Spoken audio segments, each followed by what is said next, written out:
사도행전 10장 6절 말씀을 같이 보시겠습니다. 그는 무두장이 시몬의 집에 유숙하니 그 집은 해변에 있다 하더라. 아멘. 주의 사자가 고넬료를 찾아와 만나 주셨고 고넬료가 해야 될 일을 말씀하십니다. 그래서 사도행전 10장의 7절과 8절 말씀을 보면 고넬료는 하나님의 사자가 명령하신 대로 사람을 요빠에 보내서 베드로를 청하게 됩니다. 그들이 요빠에 가서 이제 베드로를 만나게 됐을 때 된 일을 성경은 이렇게 얘기합니다. 사도행전 10장의 9절과 10절 말씀을 우리 같이 한번 보시겠습니다. 이튿날 그들이 길을 가다가 그 성에 가까이 갔을 그때에 베드로가 기도하려고 지붕에 올라가니 그 시각은 제6시더라. 그가 시장하여 먹고자 하매 사람들이 준비할 때에 황홀한 중에. 아멘. 성경은요, 베드로가 기도를 하기 위해 지붕에 올라가려고 했다는 것을 우리가 볼 수 있습니다. 그 시간이 제6시라 그랬어요. 이거 우리가 흔히 아는 시간 개념으로 하면 12시, 낮 시간 정오라고 보시면 됩니다. 그러니까 베드로 사도는 기도하러 점심시간에 옥상에 올라간 거예요. 그리고 우리가 이 말씀을 보면 상황적으로 보면 배가 고팠는지 기도에 베드로 사도가 온전히 집중을 못했다 하는 것을 우리가 볼 수 있습니다. 게다가 성경은 말하죠. 베드로 사도가 무두장이 시몬의 집에 유숙을 하고 있었노라. 우리에게 성경은 말씀해 줍니다. 무두장이라는 직업은요, 짐승의 가죽을 가지고 일하는 사람들 아닙니까? 그러니까 직업적으로 율법을 어길 수밖에 없는 사람들입니다. 그런 이유로 경건한 유대인들, 보수적인 유대인들은 무두질을 한다는 것 자체를 천하고 율법을 어기는 일이라 해서 기피를 했습니다. 장소는 유대인들이 부정하다고 말하는 무두장이의 집입니다. 상황은 어떻습니까? 베드로 사도가 배고파서 기도에 집중 제대로 못하고 있어요. 그런데도 하나님께서는 베드로에게 환상을 딱 보여주신 겁니다. 여기서 우리가 뭐 하나 짚고 넘어가야 되느냐? 하나님께서 은혜를 주시려고 작정을 하신다면 상황은, 조건은 아무런 문제가 되지 않는다는 것을 우리가 이 상황을 통해서 기억하기를 원합니다. 우리의 삶 또한 상황과 조건 우리가 따지지만 하나님 은혜를 베풀어 주시기로 작정하시면 사람의 상황과 환경을 뛰어넘는 주님의 역사가 나타날 수 있음을 여러분 기억하시고 늘 주님 앞에 거룩한 마음으로, 경건한 마음으로 기도하는 주의 백성이 되시기를 축복을 드립니다. 이런 상황에서 베드로는 환상을 받습니다. 어떤 환상을 하나님께서 주시느냐? 사도행전 10장의 11절부터 13절까지 같이 보시겠습니다. 하늘이 열리며 한 그릇이 내려오는 것을 보니 큰 보자기 같고 내 귀를 메어 땅에 들이웠더라. 그 안에는 땅에 있는 각종 네 발 가진 짐승과 기는 것과 공중에 나는 것들이 있더라. 또 소리가 있으되 베드로야 일어나 잡아 먹어라 하거늘. 아멘. 하나님께서 베드로 사도에게 하늘에서 각종 짐승이 다 들어있는 큰 보자기가 네 기퉁이에 묶여 있는 게 딱 내려오는 환상을 보여주십니다. 지금 베드로는 배가 고파서 기도가 잘 집중이 안 되는 상황이에요. 그런데 가뜩이나 배가 고픈 베드로의 귀에 하나님 말씀하십니다. 잡아서 먹어라. 이렇게 말씀을 하시는 거예요.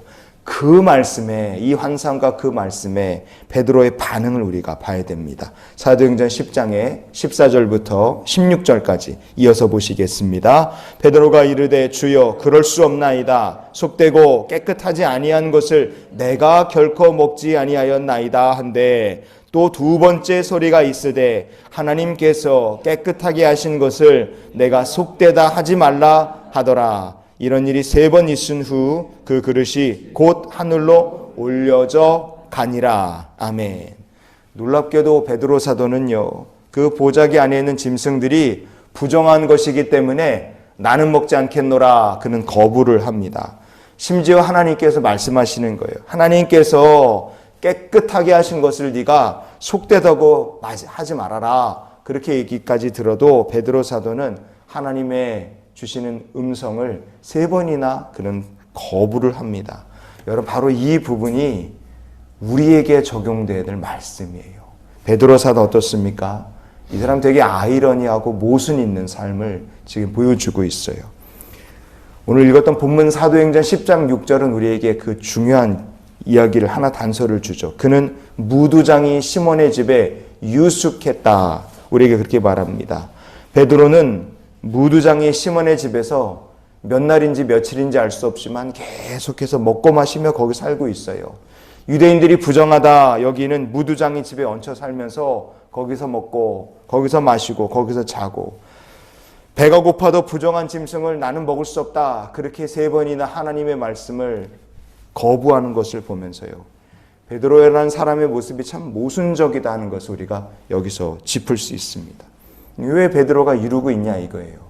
그것은 자기의 생각, 자기의 편견, 짧은 생각이요, 마음속에 가득했기 때문에 그렇습니다. 여러분, 우리가 언제 편견에 빠집니까?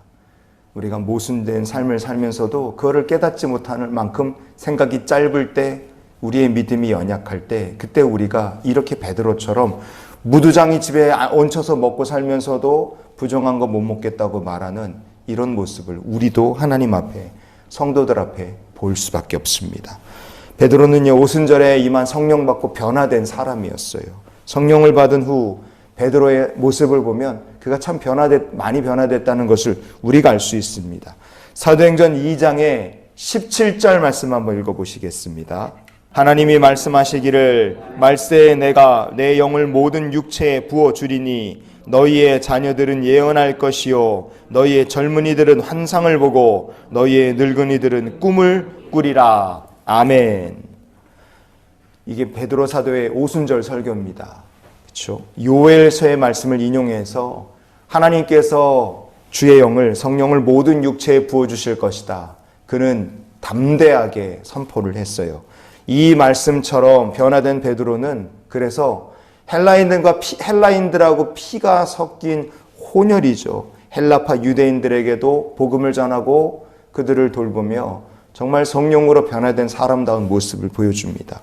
그리고 유대인들이 부정하다 말하는 무두장이 시몬의 집에도 교회의 기둥 같은 사도인 베드로가 딱 가서 거기서 유숙하면서 이 말씀처럼 하나님께서 능히 누구에게든 성령을 부어줄 수 있다는 것을 그는 자기의 삶으로 증명하고 살고 있는 거예요. 그런데 이렇게 하나님께서 놀랍게 쓰신 베드로의 삶을 들여다보면 여전히 모순과 편견과 참 하나님의 뜻을 분별하지 못하는 짧은 생각이 그 안에 여전히 남아있었다 이거예요. 그게 뭡니까? 모든 육체에게 주의 영을 부으실 것이다. 베드로 사도는 아예 이방인 된 사람에게도 하나님께서 능히 성령을 부으실 수 있다 하는 것은 그가 거기까지 미처 생각지를 못했던 겁니다.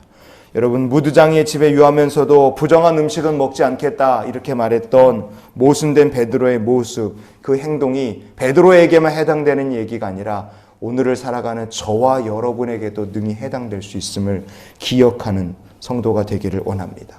그래서 혹시 오늘 아침 기도하시면서 하나님, 제 안에 이렇게 모순되고 어리석어서 생각이 짧아서 하나님의 뜻하신 바를 알지 못하고 있는 저의 모습이 있다면 주여 깨닫게 하여 주시옵소서. 하나님의 마음을 온전히 알아가는 주의 백성이 되게 해 주옵소서.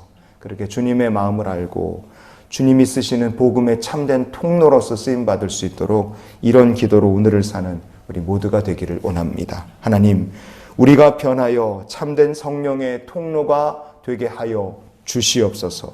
성령 받은 베드로 3,000명이나 되는 사람이 하루아침에 예수를 믿고 구원하는 역사를 일으켰던 그 귀한 통로된 베드로라는 사람의 삶에도 하나님의 뜻을 다 알지 못했던 짧고 어리석은 생각, 모순된 삶이 남아 있었습니다. 하물며 우리는 오죽하겠습니까? 그래서 내 생각이 짧아서 주님의 부흥을 가로막고 있던 일들이 있다면 주님 깨닫게 해 주시옵소서.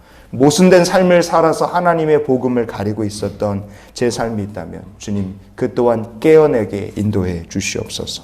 하나님의 부흥의 통로로, 복음의 증인으로 오늘도 하나님께서 우리를 온전히 들어 쓰시는 저와 여러분의 삶이 될 수 있기를 주님의 이름으로 축원을 드립니다.